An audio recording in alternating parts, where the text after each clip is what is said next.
देखिए, जैसे जैसे जीडीएस रिक्रूटमेंट की जो डेट है वो नज़दीक आ रही है, तो बहुत सारे युवा साथी जिन्होंने 10वीं पास कर लिया है वह बिना परीक्षा डायरेक्ट नौकरी लेना चाहता है ग्रामीण डाक सेवक जीडीएस के पद पर। ऑल इंडिया सभी राज्यवार अलग अलग पदों पर अलग अलग पोस्ट वाइज वैकेंसी आ रही है। सावधान, सचेत हो जाइए, जागरूक हो जाइए, होश में आ जाइए। इस बार आपको चयन लेना है, किसी न किसी मेरिट सूची में आपका नाम लेना है। दोस्तों, बहुत सारे कैंडिडेट्स आपके ही भाई बहन मैसेज कर रहे हैं, बहुत प्रकार के सवाल कर रहे हैं, इस बार एग्जाम्स होगा क्या जीडीएस में। हम पहले से ही जीडीएस के पद पर कार्यरत है, लेकिन बहुत दूर ड्यूटी है, हम अपने राज्य से ही फॉर्म भर सकते हैं क्या दोबारा, हम अपने घर के नज़दीक दोबारा से फॉर्म भर सकते हैं क्या, कौन कौन से वो बदलाव होंगे इस नए शेड्यूल के अंदर, बहुत इंपॉर्टेंट जानकारी है। बोर्ड पर ध्यान दीजिए। चैनल पर पहली बार विजिट कर रहे हो, चैनल को सब्सक्राइब करने के बाद जो बेल आइकन वाली घंटी होती है ना, उसको प्रेस कर लीजिए। ये बेल आइकन वाली घंटी क्या होती है, बहुत बार प्रश्न आता रहता है। तो आप जब चैनल को सब्सक्राइब तो कर लेते हो, अगर तुरंत आपको नोटिफिकेशन देखना है, जैसे मैं अभी वीडियो शूट कर रहा हूं, इसको यूट्यूब चैनल पर अपलोड करूंगा, अपलोड करते ही 1 सेकंड के अंदर आपके मोबाइल फोन पर सूचना मिल जाएगी कि जी हां, अभिषेक सर ने यहां पर वीडियो डाल दिया है, चलिए जल्दी से देख लेते हैं। बस ये फायदा होता है तुरंत नोटिफिकेशन पाने के लिए, बेल आइकन वाला बटन जो ऑल वाला होता है उसको प्रेस कर लो। यहां पर बात कर रहा हूं India post office GDS vacancy 2024 की। 2024 का नोटिफिकेशन बहुत जल्द आ रहा है। कौन कौन से बदलाव देखने को मिलेंगे इस नोटिफिकेशन में दोस्तों। एग्जाम्स होगा क्या सर आपको तो पता होगा, आपको क्या लगता है कि सर इसमें एग्जाम्स होगा इस बार, क्योंकि दोस्तों ये बहुत बड़ा संसार है, इसमें हर कोई कुछ भी कर सकता है। भारत देश में लोकतंत्र है, किसी को बोलने का हक है, कोई कुछ भी बोल सकता है, स्वतंत्र है। सोशल मीडिया है, आजकल तो फ्री नेट मिल रहे हैं, 5G आ गए हैं, अनलिमिटेड सीमाएं हैं, कितना भी आप इंटरनेट चला सकते हो। मोबाइल फोन भी सस्ते आ गए हैं, हर किसी ने बस मोबाइल सामने रख लिया, वीडियो बना दी, आ रही है जीडीएस की वैकेंसी, तैयार हो जाइए, इस बार होगी परीक्षा, इस बार होगा एग्जाम्स। क्या आंखें फटी की फटी रह जाती है, ये कौन है, क्या जीडीएस में इस बार एग्जाम्स होगा। तुरंत देखते हैं वीडियो को, क्या फालतू बनती है यार। ध्यान से सुना दोस्तों, जीडीएस में 3 प्रकार के पद होते हैं, BPM branch post master, ABPM assistant branch post master और डाक सेवक। आपको अगर अच्छा पद चाहिए और एक ऑफिशियली आपको जॉब चाहिए तो बीपीएम में आपको लेना है, और एबीपीएम डाक सेवक का फील्ड वर्क होता है, डाकों की डिलीवरी वगैरह करवाना। यहां पर जो जीडीएस है वह आज से ही नहीं, अंग्रेजों के काल से ही यहां जीडीएस का पद नियुक्त कर दिया गया था डाक घरों के अंदर, और वहां नियम रूल भी बना दिए गए, यानी कि ब्रिटिश कालीन असंवैधानिक रूल जीडीएस के लिए बनाए गए, वह आज तक फॉलो किए जा रहे हैं। कौन कौन से। पहला, जीडीएस का ड्यूटी का टाइम 5 घंटे से ज्यादा नहीं होगा। दूसरा, पूर्ण सरकारी पद इसको नहीं माना जाएगा। तीसरा, इसको कोई मेडिकल फैसिलिटी की सुविधाएं नहीं मिलेगी, ना ही कर्मचारी की फैमिली बच्चों को कोई मेडिकल की सुविधाएं नहीं मिलेगी। बाकी यह एक अर्ध सरकारी नौकरी के रूप में काम करेगा। यहां पर इसको भत्ते भी नहीं मिलेंगे, केवल डेली अलाउंस यानी कि महंगाई भत्ता मिलेगा, वो भी बहुत कम। बाकी ना तो इसको टीए मिलेगा, ट्रांसपोर्ट अलाउंस, ना ही एचआरए दिया जाएगा, हाउस रेंट अलाउंस, ना ही मेडिकल दी जाएगा, ना ही अदर्स भत्ते मिलेंगे जो एक गवर्नमेंट एम्प्लॉइयों को अलाउंसेस मिलते हैं, वह कुछ नहीं मिलेगा। यहां पर जो हॉलीडे होता है, दिवाली होली की छुट्टियां, उनका भी यहां पर कुछ नहीं दिया जाएगा। यह है एक जीडीएस की नौकरी। अब आप थोड़ा दिमाग लगाइए, आज के टाइम यह ब्रिटिश कालीन असंवैधानिक रूल के जाल में जकड़ रहा है एक जीडीएस बेचारा कर्मचारी।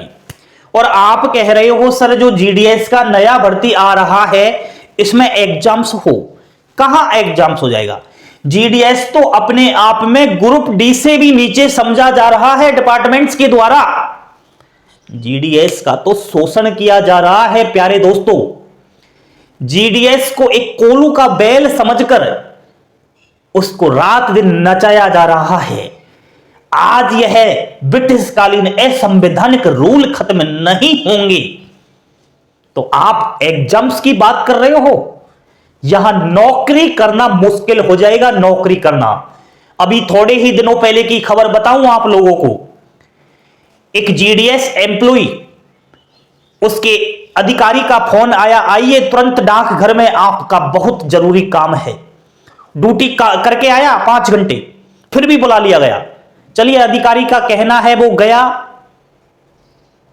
और वापस जब वहां डाकघर से घर आ रहा था, रास्ते में ही एक्सीडेंट हो गया और उसकी मौत हो गई।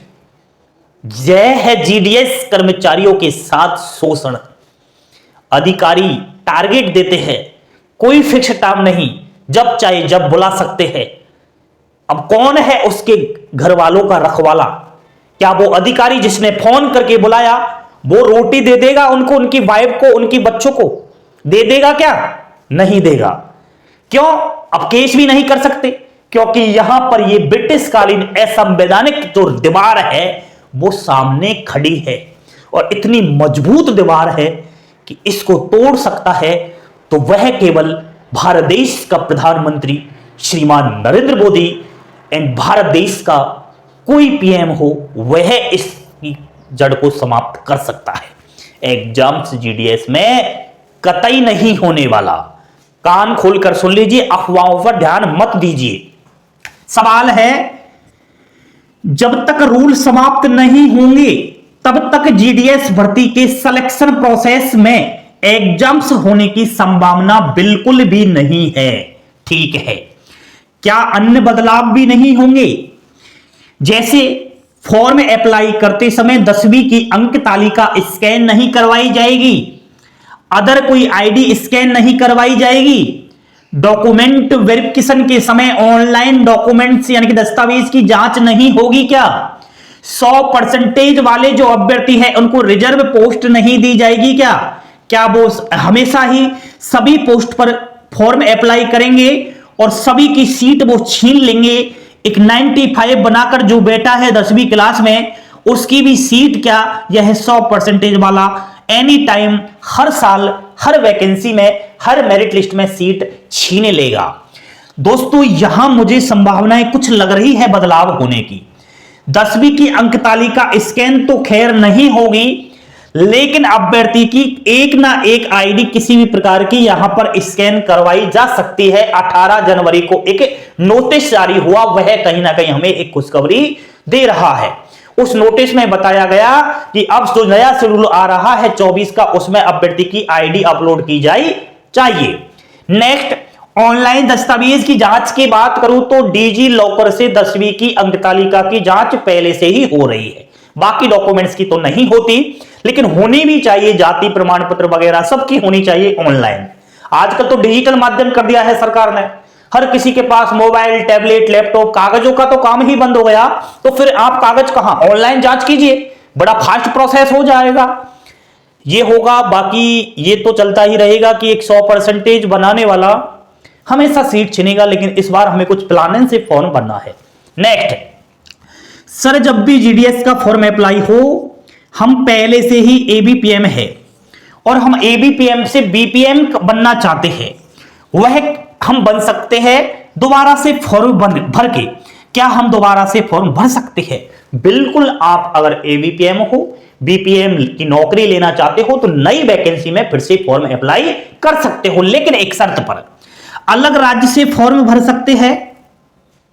भाई पहले मेरी किसी और राज्य से हुआ है, अब मेरा दूसरे राज्य से मैं लेना चाहता हूं, मैं अपने गृह राज्य में ही नौकरी करना चाहता हूं, तो वो भर सकते हैं क्या?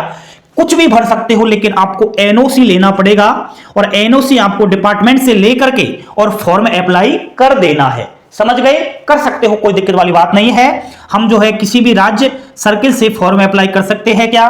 बिल्कुल कर सकते हो, लेकिन आपको मालूम होना चाहिए अगर आप पर उस राज्य की लोकल भाषा का ज्ञान है तो ही फॉर्म अप्लाई कर सकते हो। आप जानते हो हिंदी, ठीक है, और आपने भर दिया गुजरात से फॉर्म, तो गुजरात में तो कोंकणी वगैरह पता नहीं कौन कौन सी भाषाएं बोली जाती है, ठीक है, तो वहां कैसे काम चलेगा? ठीक है, तो इस तरीके तेलंगाना से कैसे फॉर्म अप्लाई कर सकता है हिंदी भाषी राज्य? तो ऐसे आप थोड़ा देख लेना, लोकल लैंग्वेज का ज्ञान होना चाहिए उस राज्य की का, और कहीं से भी भारत देश के अंदर आप फॉर्म अप्लाई कर सकते हो।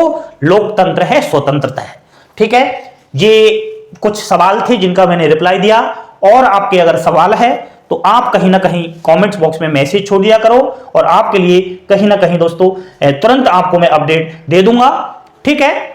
हंसते खेलते मुस्कुराते रहे, यही जीवन में काम आएगा। थैंक यू, धन्यवाद। जय हिंद, जय भारत।